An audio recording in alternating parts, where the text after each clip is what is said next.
అదో వ్యవస్థీకృత ఆర్థిక నేరం. జనాన్ని మభ్యపెట్టి భయపెట్టి బ్లాక్మెయిల్ చేసి దోచుకునే సరికొత్త ప్రక్రియ.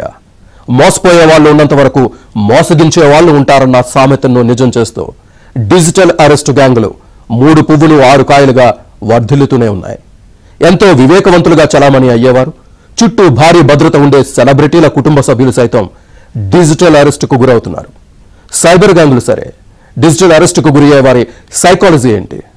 అసలు ట్రాప్లో పడి వెలువెల్లాడడం వెనుక రీజన్ ఏంటి? ఏబిఎన్ స్పాట్లైట్లో చూద్దాం.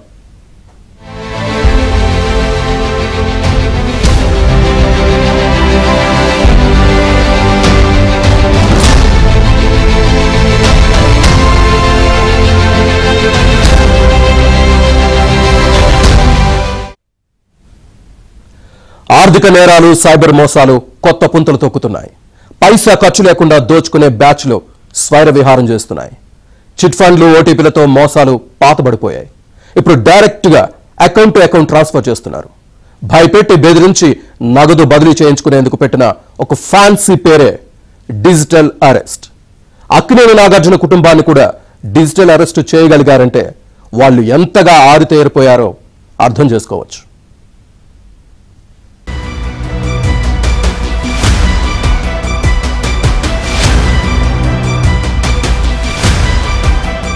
అవును, వాళ్లంతా మోసపోయారు అనే టైటిల్తో ఒక సినిమా తీస్తే సూపర్ డూపర్ హిట్ అవుతుందేమో.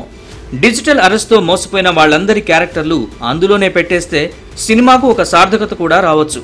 సామాన్య జనం, కాస్త డబ్బున్నోళ్లు, రాజకీయ నాయకులు, సినీ సెలబ్రిటీలు ఒక్కరు ఇద్దరు అన్న తేడా లేకుండా డిజిటల్ అరెస్టుకు గురవుతూనే ఉన్నారు.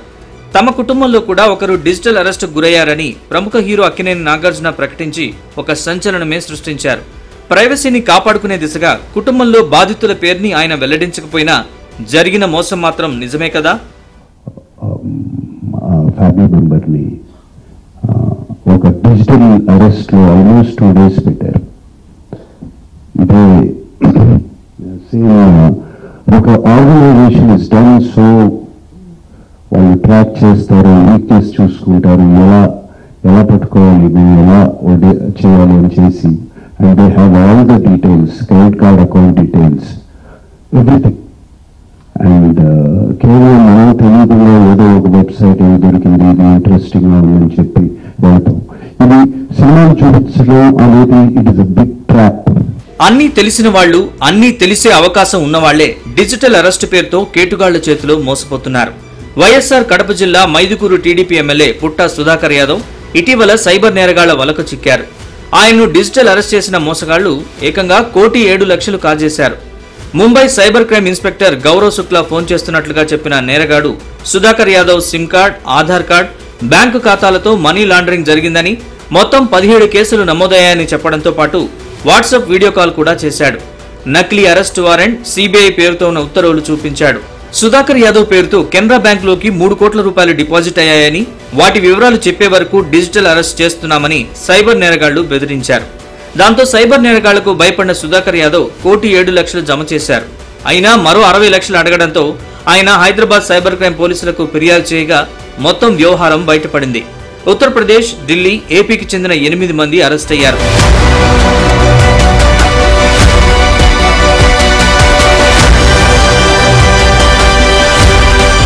తెలుగు రాష్ట్రాల్లో డిజిటల్ అరెస్ట్ కేసులు రోజురోజుకి పెరిగిపోతున్నాయి. పైగా అవి కాస్త ఆలస్యంగా వెలుగు చూడడంతో బాధితుల డబ్బులు మాయమవుతున్నాయి. పశ్చిమ గోదావరి జిల్లా భీమవరంలో భారీ డిజిటల్ మోసం వెలుగు చూసింది. రిటైర్డ్ ప్రొఫెసర్ ఎంవిజిఈ శర్మను సైబర్ నేరగాళ్లు అడ్డంగా దోచుకున్నారు. మీకొక సిమ్ కార్డు తేడా వచ్చిందని, తాము సిబిఐ, ఐపీఎస్ అధికారులమని శర్మకు ఫోన్ చేసిన కేటుగాళ్లు ఆయన్ను డిజిటల్ అరెస్ట్ చేశారు. అరెస్ట్ చేసి తీసుకెళ్తామని భయపెట్టడంతో ఆయన ఆధార్, బ్యాంక్ అకౌంట్ వివరాలు సైబర్ నేరగాళ్లకు తెలిపారు. దాంతో 13 రోజుల వ్యవధిలో 78,60,000 రూపాయలు ఆయన ఖాతా నుంచి బదిలీ చేయాల్సి వచ్చింది. అప్పటికీ సైబర్ నేరగాళ్లు వదిలిపెట్టకపోవడంతో ఆయన సైబర్ క్రైమ్ పోలీసులకు ఫిర్యాదు చేశారు. భీమవరం 2 టౌన్ పోలీసులు కేసు దర్యాప్తు చేస్తున్నారు.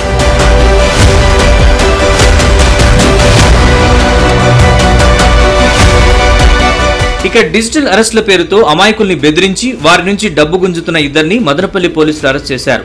గార్ల మదనపల్లికి చెందిన కృష్ణవేణమ్మ అనే మహిళను హైదరాబాద్కు చెందిన 2 సైబర్ నేరగాళ్లు ఫోన్లో బెదిరించారు.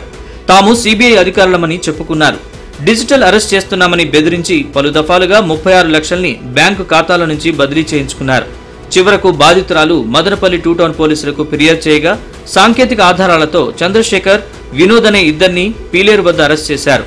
నిందితుల బ్యాంక్ ఖాతాల నుంచి 97 లక్షల రూపాయలు సీజ్ చేశారు. వీళ్ళందరూ డిఫరెంట్ బాగా ఎఫర్ట్స్ పెట్టి మేము టెక్నికల్ ఎవిడెన్స్ గా కొంచెం చూసుకుని, ఎందుకంటే దీంట్లో ఐపీ అడ్రస్ కూడా రెగ్యులర్ వాడరు, ఎక్కడో వేరే కంట్రీ కాంబోడియాలో వచ్చేటి ఐపీ అడ్రస్ కూడా వాడతారు.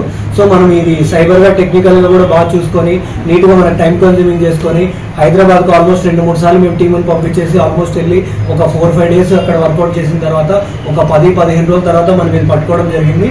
అండ్ మోర్ ఓవర్ దీంట్లో మనకి ఇమీడియట్ గా ఏంటంటే ఈ అమౌంట్ ఏదైతే ఫ్రీజ్ అయిందో ఇది అకౌంట్ లో ఆటోమేటిక్ గా ఫ్రీజ్ అయిపోయింటుంది. ఇది ఫర్దర్ రిలీజ్ ఎట్లుంటుందంటే కోర్టు డైరెక్షన్, కోర్టు ఆర్డర్ వచ్చిన తర్వాత మనకి అది రిలీజ్ అనేది అవుతుంది.